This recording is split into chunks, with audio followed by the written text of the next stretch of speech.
बोलिए सतगुरुदेव भगवान की जय। कृष्ण कन्हैया लाल की जय।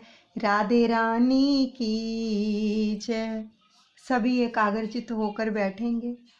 अपने मन की समस्त वृत्तियों को एकाग्र करके ध्यान प्रभु के चरणों में लगाएंगे। आंखें बंद करके अपनी श्वासों के साथ सुमिरन करते जाएंगे और ये भान करेंगे कि हमारे प्रभु हमारे साथ हैं।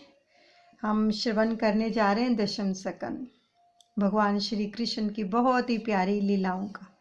हरे रामा रामा रामा हरे हरे, हरे कृष्णा कृष्णा कृष्णा हरे हरे। दादा गुरुदेव के चरणों में कोटि दंडवत प्रणाम करते हैं। राधे रानी और कृष्ण कन्हैया के चरणों में भी दंडवत प्रणाम करते हैं।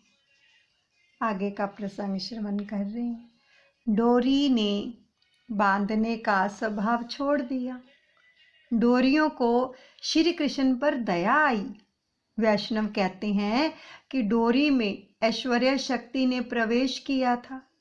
जहाँ ईश्वर है वहाँ ऐश्वर्य भी है। ऐश्वर्य शक्ति को दुख हो रहा है कि एक साधारण ग्वालिन प्रभु को बांध रही है। गोपियाँ यशोदा से कहने लगी, माँ चाहे कुछ भी कहे तू, किंतु इस लाला के भाग्य में बंधन लिखा ही नहीं है। वह तो हम सबको संसारिक बंधनों से छुड़ाने के लिए आया है। और ऐश्वर्य शक्ति परमात्मा को स्वामी मानती है।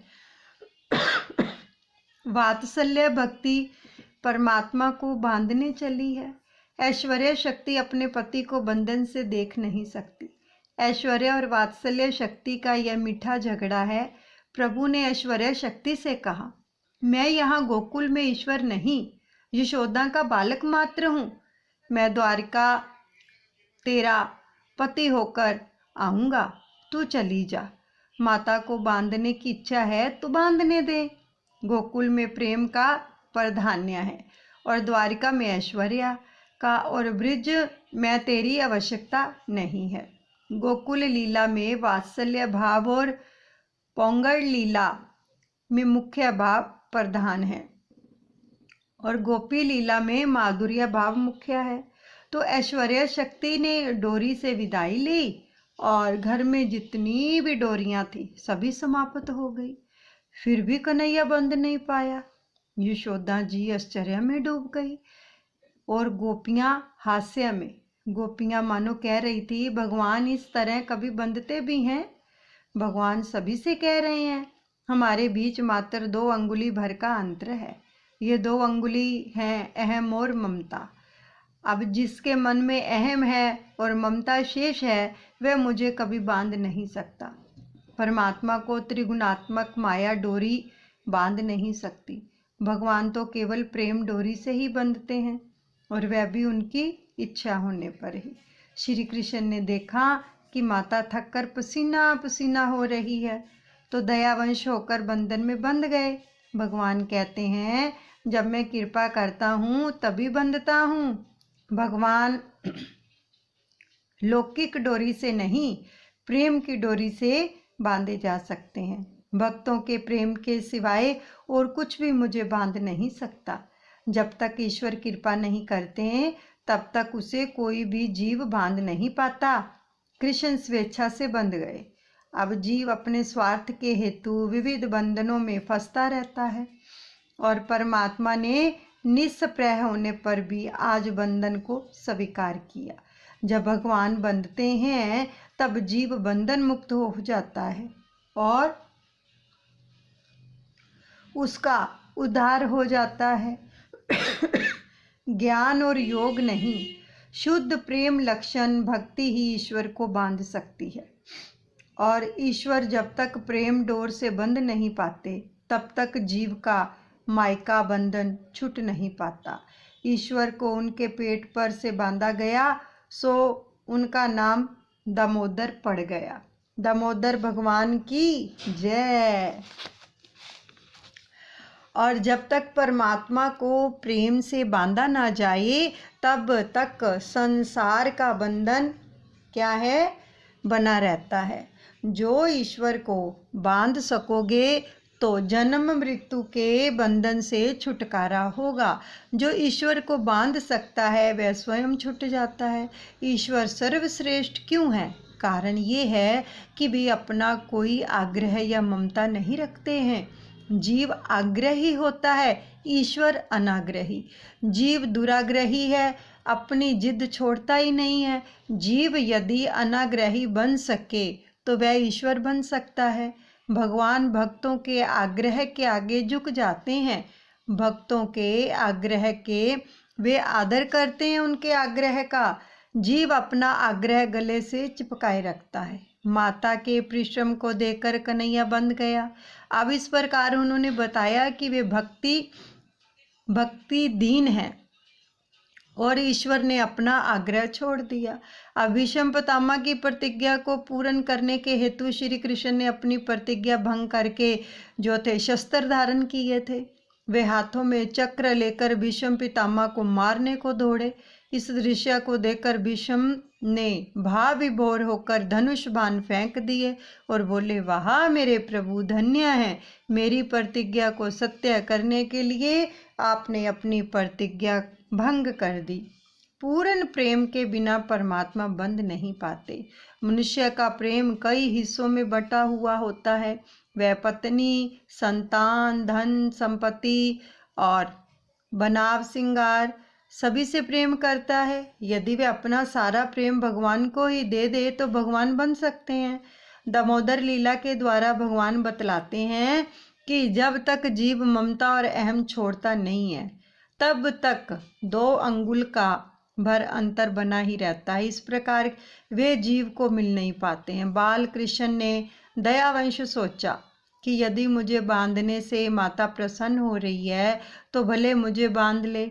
बाल कृष्ण बंध गए और यशोदा की इच्छा पूरी हुई। परमात्मा को ज्ञानी पुरुष बांध सकता है और भगत प्रेम से बांध सकता है। अब बिल्लव मंगल जैसे भगत भगवान को हृदय में बंद कर रखते हैं और अंधे बिल्लव मंगल चलते चलते मार्ग में एक गड्ढे में फिसल पड़े। श्री कृष्ण ने गोप बालक का रूप धारण कर उनको हाथ पकड़कर बाहर निकाला। श्री कृष्ण कोमल हस्त स्पर्श से बिल्लव मंगल को लगा कि यह साक्षात भगवान है। उसने परिचय पूछा तो अपने को एक गो बालक बताकर कृष्ण भागने लगे। बिल्लव मंगल ने कहा, मेरा हाथ छोड़कर तो तुम जा रहे हो, किंतु मेरे हृदय से भी भाग निकलो तो जानूं, मैंने तुम्हें अपने हृदय में बंद कर लिया है। हाथ छुड़ाए जात हो निर्बल जान के मोहे, जब हृदय से जाओगे सबल कहूँगा तो है। दामोदर लीला के वर्णन में महाप्रभु जी पागल से हो गए हैं और वे कहते हैं कि ज्ञान और तप और भक्ति की विजय की कथा है ये जो दामोदर लीला है। तो श्री कृष्ण ने मथुरा गमन के समय यशोदा जी ने उनसे विनती की कि किस उस डोरी से बांधने का प्रसंग भूल जाना, मन में न रखना। श्री कृष्ण ने कहा, मैं तो कब का भूल चुका हूँ, किंतु तुम भी भूल जाना। मैं तो यही याद रखूँगा कि तुमने कभी मुझे प्यार की डोर से बांधा था। मैं द्वारिकाधीश बनूंगा, 56 कोटि यादवों का सम्राट बनूंगा, 16,000 रानियों का पति बनूंगा, फिर भी मैं तो तेरे प्यार के बंधन में बंधा रहूंगा। तेरे सिवा मुझे और कौन बांध सकता है? मुझे और कोई भी बांध नहीं पाएगा। मैं किसी और का नहीं, 16,000 रानियों का नहीं, केवल तेरा हूँ। तेरे प्रेम के बंधन में मैं सदा याद रखूंगा तेरे प्रेम के बंधन को। तेरा प्रेम मैं कभी भूल नहीं सकता। इस चरित्र में यशोदा की विजय है, ज्ञान तपश्चर्या नहीं, और भक्ति की विजय है। और अपने तप के प्रभाव से ज्ञानी जन परमात्मा का दर्शन तो पा लेते हैं, किंतु उन्हें बांध नहीं पाते। तपस्वी भगवान को पहचान सकते हैं, बांध नहीं सकते। मात्र विशुद्ध भक्ति ही उनको बांध सकती है। इसलिए तो भगवान कहते हैं, मैं मुक्ति तो देता हूँ किंतु भक्ति नहीं देता।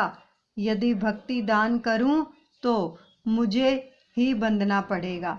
एक बार भगत दामाजी कर ना चुका सके, एक बार भक्त दामाजी कर ना चुका सके तो यमन सैनिक उनको बांधकर राज दरबार में ले जाने लगे।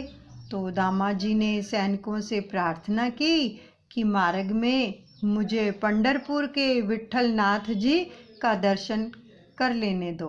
तो सैनिक उन्हें मंदिर में ले गए और भगत की ऐसी दयनीय दशा को देखकर विट्ठल नाथ जी द्रवित हो गए।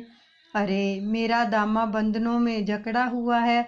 तो विट्ठल नाथ जी एक हरिजन का रूप लेकर राज दरबार में पहुँचे और वहाँ उन्होंने अपना नाम बिट्ठू चमार बतलाया, बिट्ठू चमार बतलाया और दामाजी की सभी बाकी कर देने की इच्छा व्यक्त की। इस प्रकार विट्ठल नाथ जी ने अपने भगत दामाजी को बंधन से मुक्त किया।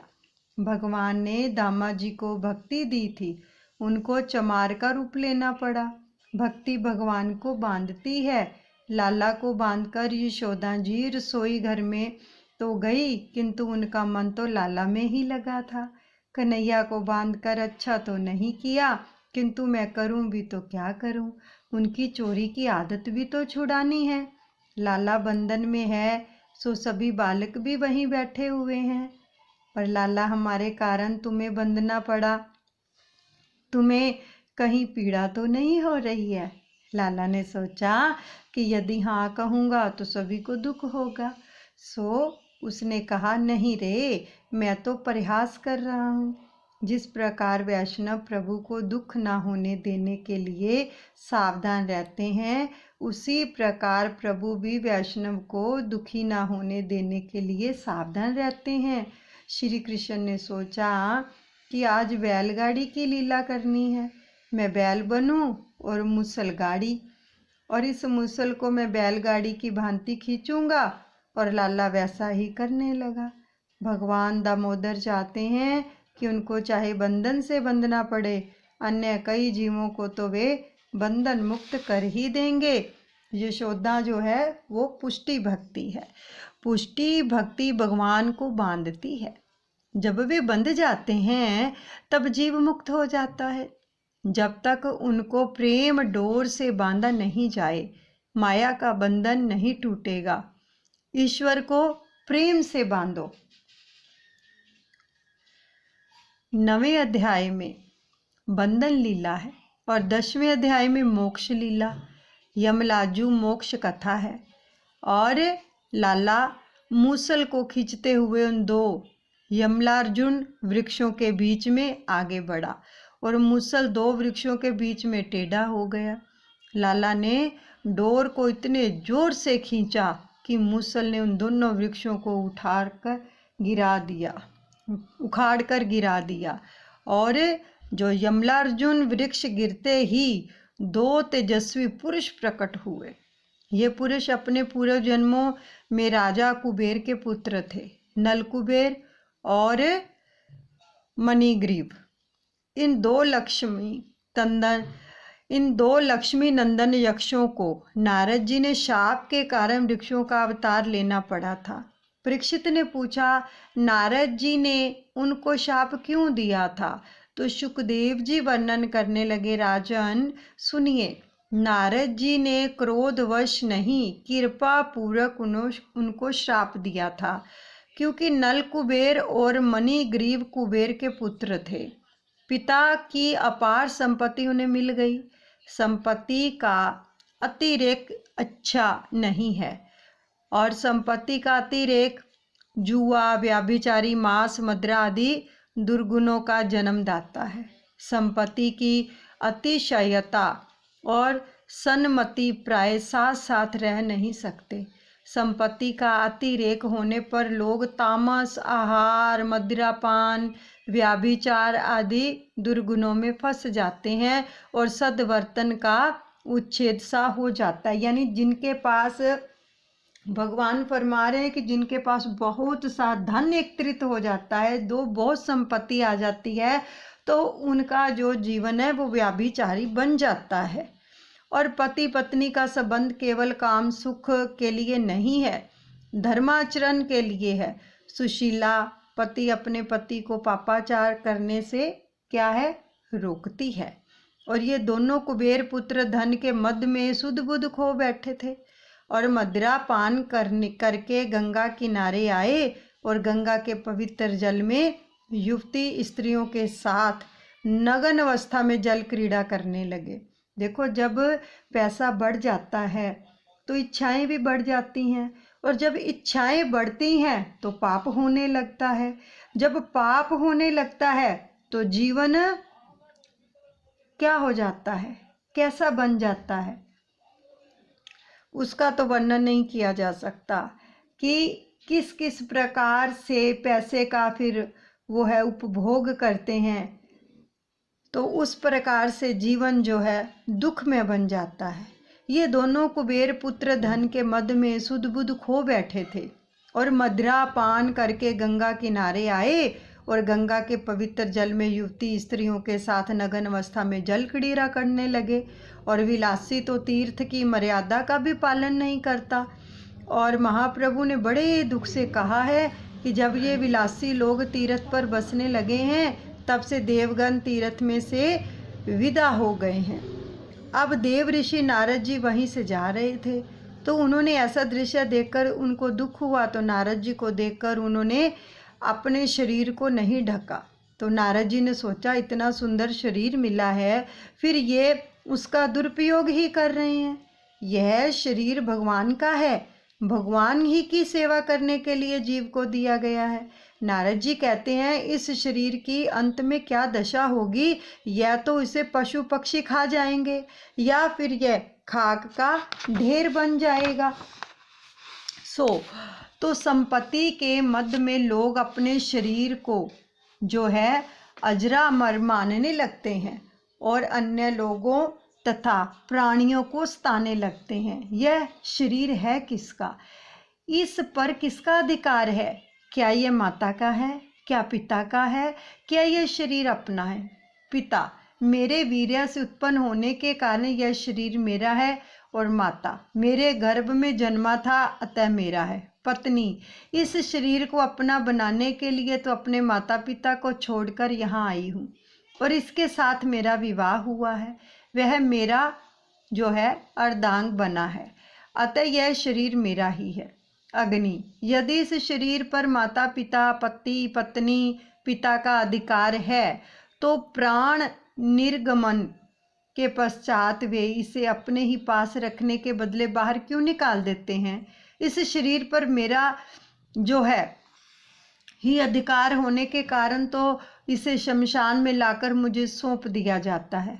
अब श्रृंगाल कुत्ता अग्नि संस्कार ना किए जाने पर यह शरीर हमें खाने को मिल जाता है, अतः उस पर हमारा भी तो अधिकार है।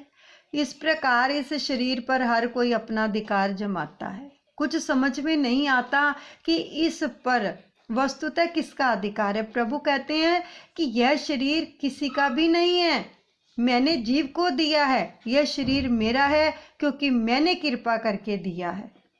यह मानव शरीर जो है आपने अत्यंत कृपा करके संसार के मानवों को दिया है।